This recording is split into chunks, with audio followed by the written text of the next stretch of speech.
karşımıza çıkan Mercedes-Benz CLS dönemi için çok büyük bir etki uyandırmıştı. Çünkü model kupe formundaydı. Ancak bir alışıldık bilindik kupe formunun dışında 2 yerine 4 kapıya sahipti. İşte bu durumundan dolayı modeli beğenmeyenler, eleştirenler ve mantıksız bulanlar çok fazlaydı. Ancak geçen süreçte CLS rüştünü ispatladı ve Mercedes-Benz model ailesinde kendine geçen bu süreçte çok ama çok önemli bir yer edindi. Test konumuz CLS'nin ikinci neslinin makyajlanan versiyonu. Bu makyaj operasyonundan sonra model özellikle ön yüzünde artık daha heybetli ve kendine daha fazla güvenen bir tasarıma kavuşmuş durumda. Burada en fazla büyüyen ızgara dikkat çekerken değişen far grubu da artık daha akıllı bir aydınlatma sistemine sahip. Mercedes bu sisteme multi beam aydınlatma diyor. Arka stop grubu da biraz daha değişerek modeldeki makyaj operasyonu tamamlanmış.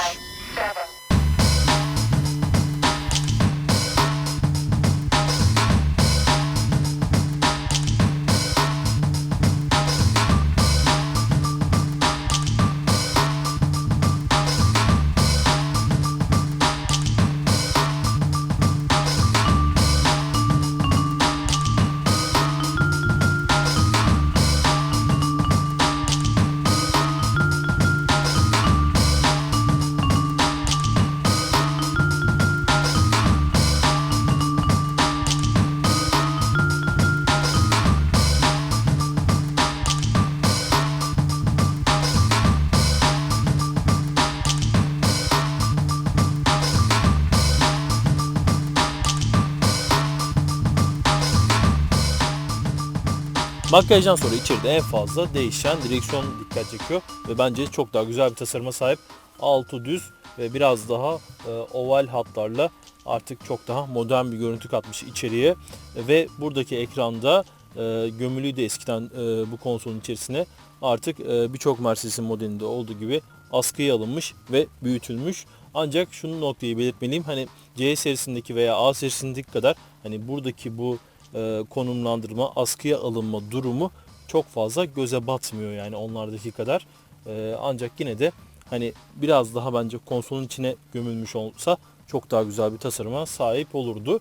Ve bunların haricinde hani tasarımın genel kimliğine baktığımız zaman hani otomobilin bu sportif kimliğini hani buradaki bu konsoldaki tasarımda açıkçası çok da fazla hissetmiyorsunuz. Gösterge tasarımları ve buradaki şu tasarım Mercedes'in birçok modelinden tanıdık ve hani içeriye yani sportiften ziyade daha fazla bir klasik hava katmış. Ben özellikle burada şu devir saatinin biraz daha büyük ve birazcık daha hani sportif bu ruhunu otomobilin daha fazla ön plana çıkartacak bir tasarıma sahip olmasını isterdim. Bu konsol tasarımı hani sportifliği çok fazla çağrıştırmıyor dedik. Ancak otomobil içerisindeki birçok detay hani bu algıyı yaratmada çok fazla bir katkıya sahip.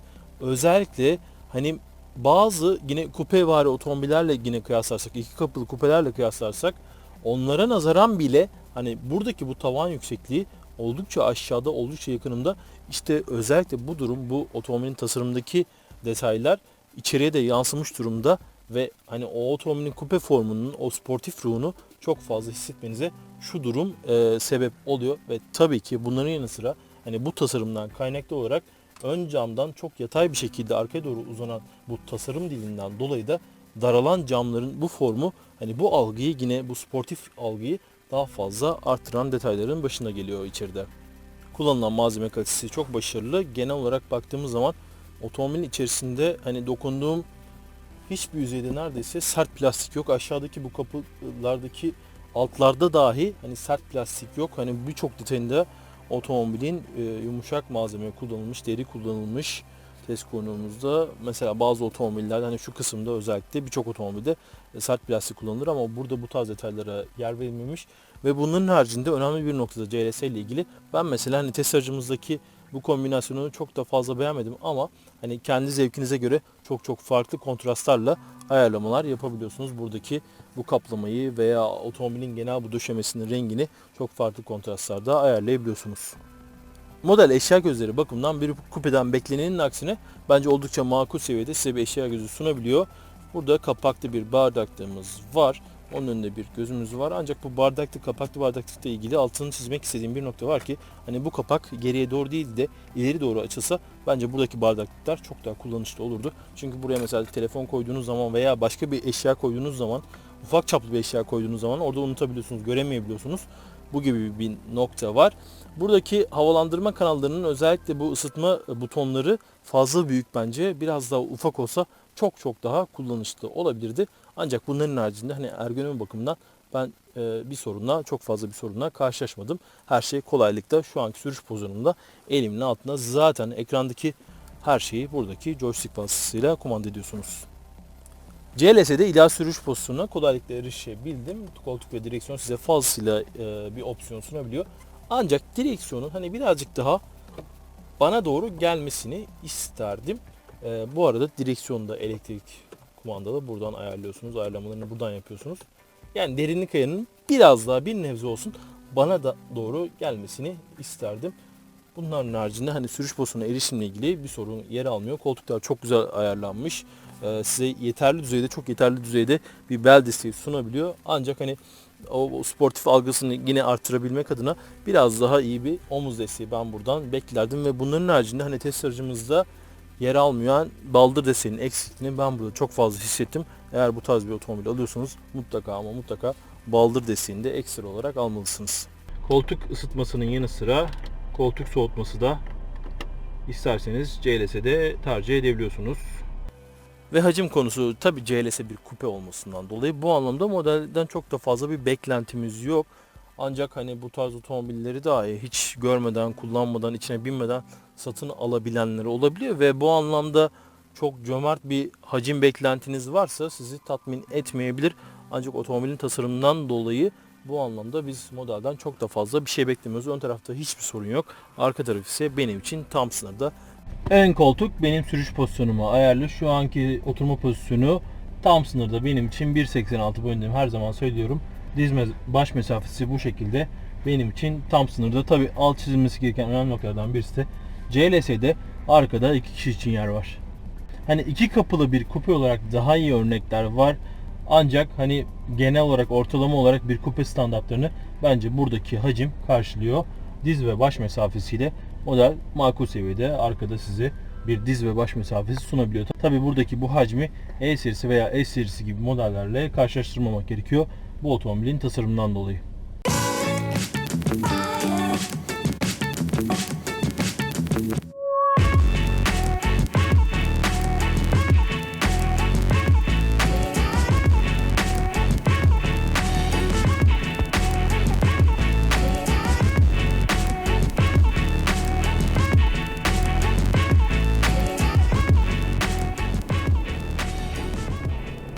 Test aracımızda standart süspansiyonlar yer alıyor. Bu süspansiyon sistemi genel olarak serte dönük olarak ayarlanmış. Ancak bu altı çizilmesi gereken noktaların başına şu geliyor. Mesela bir A serisinin hani süspansiyon sertliğini bilenler açısından örnekleme yapmak gerekirse hani bir A serisine göre özellikle konfor anlamında çok daha başarılı. İşte bozuk zeminlerdeki o çukur ve benzeri geçişleri daha iyi bir şekilde emebiliyor. Yani işin özünde çok muazzam düzeyde bir konfor bekliyorsanız uyarlanabilir adaptif süspansiyon tiplerini tercih etmekte fayda var. Ancak ortalama makul seviyede size buradaki süspansiyonlar konfor sunabiliyor. Test konumuz CLS 354 Matic 3 litrelik 6 silindirli bir dizel motora sahip. Bu motordan 252 beygir güç ve 620 Nm gibi çok başarılı bir tork verisi alınabilmiş. Ve burada hani kabine çok fazla yalıtım seviyesinde sorun yok dedik ya, yol sesi gelmiyor ancak motorun hafiften bir sesi var ve o 6 silindirli motorların karakteristik sesi var. Özellikle 3000'lerden sonra bu sesi daha fazla kabinde duyuyorsunuz. 3000 devirlerden sonra. 0-100 değerine baktığımız zaman 6.7 saniye olduğunu görüyoruz ve özellikle hani 620 Nm torkun etkileri alt devirlerden itibaren elinizin altında muazzam bir hızlanma var. Gerçekten çok başarılı. Özellikle ilk 3 viteste size hani adeta hani koltuğa yapıştıran bir etki sunuyor.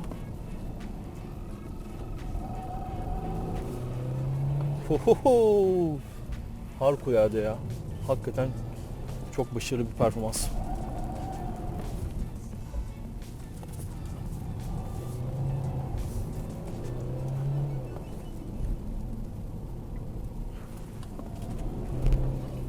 hani dizelin ekonomisiyle burada gerçekten bu yüksek tork sayesinde muazzam bir performansı da birleştirebiliyorsunuz. Hızlanma muhteşem. Tek kelimeli muhteşem. İlk 3 viteste size adeta bu 620 Nm tork yapıştırıyor koltuğa.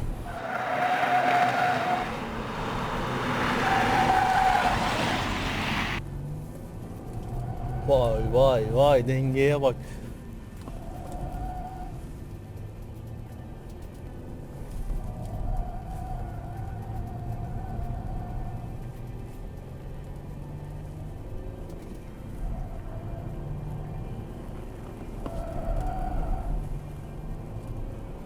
Tabii sürüşte 4 matin etkileri de ziyadesiyle hissediliyor. Yani 4 tekerlekten çekiş sisteminin yardımıyla da burada çok etkili bir tutuş var. Özellikle gövde salınımlarında çok limitler yukarıları taşıdığımız zaman hani arkadan itişin artık arkasını getireceği durumları çok güzel bir şekilde burada durdurabiliyor yani bu 4 matik sistemi. Yani bu otomobilin arkasını getirebilme durumu neredeyse imkansız. Zaten elektronik sistemleri tamamen de kapatamadığınızdan dolayı burada size yine ESP'yi birçok Mercedes modelinde olduğu gibi kapattırabiliyor. Ancak burada hani her zaman bahsediyorum ya, kapattığınız ESP daha çok size bir çekiş kontrol etkisi veriyor. Şöyle ki çok sınırlı düzeyde size bir kayma reaksiyonu tanıdıktan sonra, bir kayma opsiyonu tanıdıktan sonra işler fazla karışmadan direkt olarak müdahaleler başlıyor. Tamam, dizelden ne kadar bir hani bu anlamda performans bekliyorsun diyebilirsiniz ama hani dizel olmasına rağmen bu anlamda yine biraz daha iyi örnekler olmasından dolayı burada 4500 devir bandında hani manuel modda olsanız bile kendisi üst vitese geçiyor. Yani bu anlamda ben bu motorun biraz daha fazla özellikle yukarılara devir çevirmesini beklerdim, isterdim. Ancak hızlanma bakımından muazzam. Özellikle 1500 ila 3000 devir bandı arasında gelen bu tork, ağırlıklı olarak o civarlarda olan tork sayesinde muazzam bir performans var.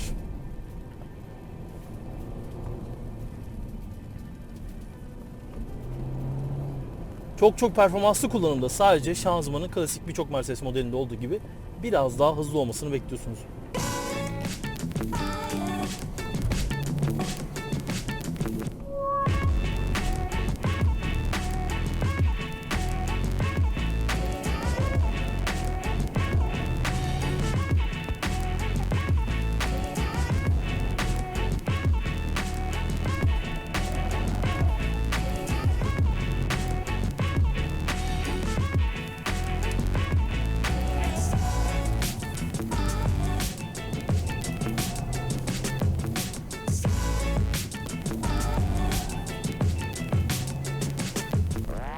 Elektronik sistemler kapalı olsa dahi otomobilin arkasını getirmek neredeyse imkansız. Klasik tipik hani çok yukarılarda limitleri taşıdığınız zaman o 4 matik etkisini görüyorsunuz. 4 tekerlekten otomobilin gövdesinin tamamıyla kaydığını görüyorsunuz. Yani size çok üst düzey bir performans sunabiliyor. Performanslı kullanım sunabiliyor. Sert dönük süspansiyonları ve ziyadesiyle çok hisli olan direksiyonu sayesinde.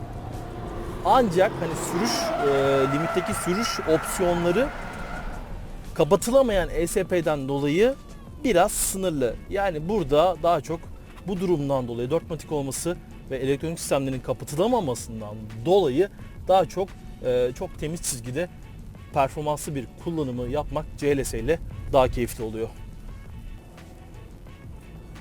7 ileri oranlı şanzımandan hani performanslı kullanımda özellikle biraz daha hızlı olmasını bekliyorsunuz. Özellikle vites düşürme bakımından biraz daha üst devirlerde bana hani bu düşürme opsiyonunu bekliyorum şanzımandan. Ancak geçiş hızı bakımından çok kötü bir düzeyde değil. Sadece performanslı kullanımda biraz daha hızlı olmasını bu şanzımanın bekliyorsunuz. Fakat sarsıntı anlamında bir sorun yer almıyor. Burada tabii ki dizel olmasından dolayı tüketim değeri de çok fazla merak konusu oluyor bu tarz bir paket için. Ben ortalama olarak buradaki ekonomik ve işte performanslı kullanımda burada 9.2 litrelik bir karma test tüketimi yakalayabildim. Ancak işte İstanbul gibi bir metropolde örnekleme yapmak gerekirse bu uyarlanabilir hız sabitleyici aktif ettikten sonra ortalama olarak işte 120 kilometrelik bir otoban süratinde bir yolculuk yaptıktan sonra takriben 8 litelerde dolaşan karma test tüketimlerini de görebildim. Yani bu gibi ağırlıklı olarak sakin kullanıma sahip otoban sürüşlerinde CLS 350 ile 8 litelerde dolaşan karma test tüketimlerine de imza atabiliyorsunuz. Test aracımızda sürüş güvenliğini artıracak güvenlik teknolojilerine de yer verilmiş.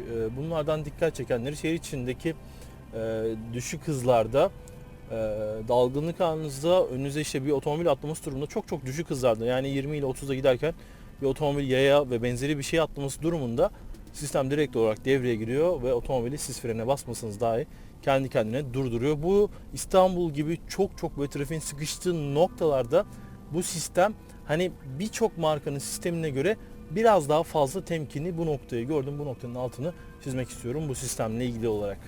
Uyarlanabilir hız sabitleyici yer alıyor test aracımızda. Bu sistemi detaylıca kullandım ve çok başarılı buldum. Çok güzel çalışıyor. Otomobilin hızlanmasını, yavaşlamasını yapıyor. Otomobili tamamen durdurup hani hareket ettirecek kadar akıllı. Sadece şöyle bir nokta var. Otomobili tamamen durdurduğu durumlarda yaklaşık olarak bir 3 saniye bekleme yapıyor. Eğer ki trafik 3 saniyeden daha fazla durursa bu gibi durumlarda sizden sadece gaza ufak çaplı bir dokunmanızı istiyor sistem.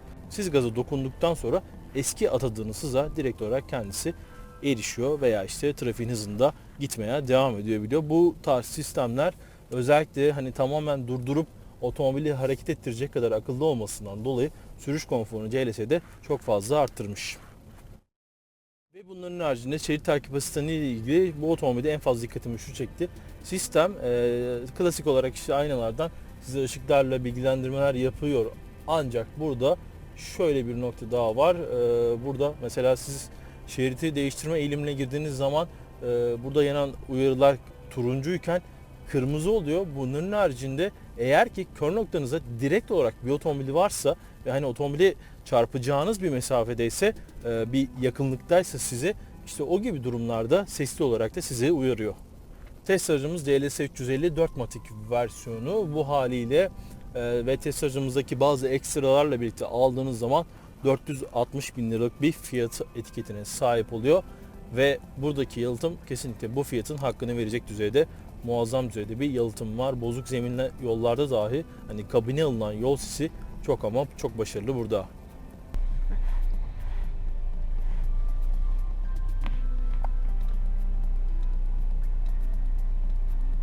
Buradan kamera açılarıyla ayarlamalar yapabiliyorsunuz. Kuş bakışı olarak görebiliyorsunuz. Hatta otomobilin ön ve arka tarafını detaylı olarak görebiliyorsunuz. Ön taraftaki kamera bu. Ön taraftaki kuş bakışı görünüm. Otomobilin yan tarafındaki kameralarla kaldırım ve benzeri yerlere çok daha kolaylıkla yanaşabiliyorsunuz. Ve solda taraftan da kuş bakışı görünümle park manevraları daha da kolaylaşıyor.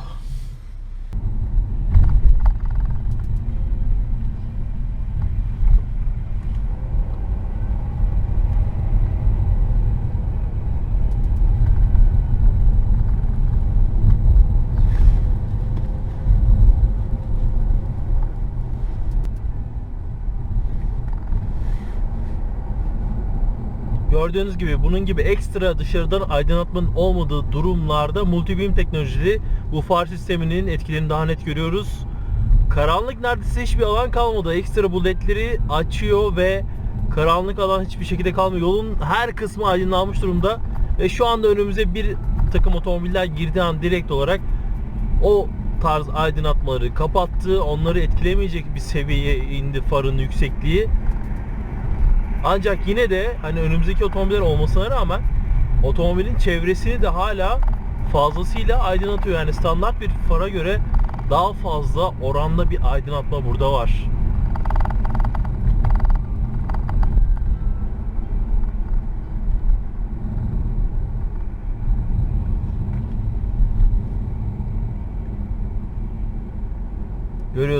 Görüyorsunuz öndeki virajdaki otomobil kaybolduktan sonra tamamını aydınlattı. Hatta virajın dışında görüyoruz.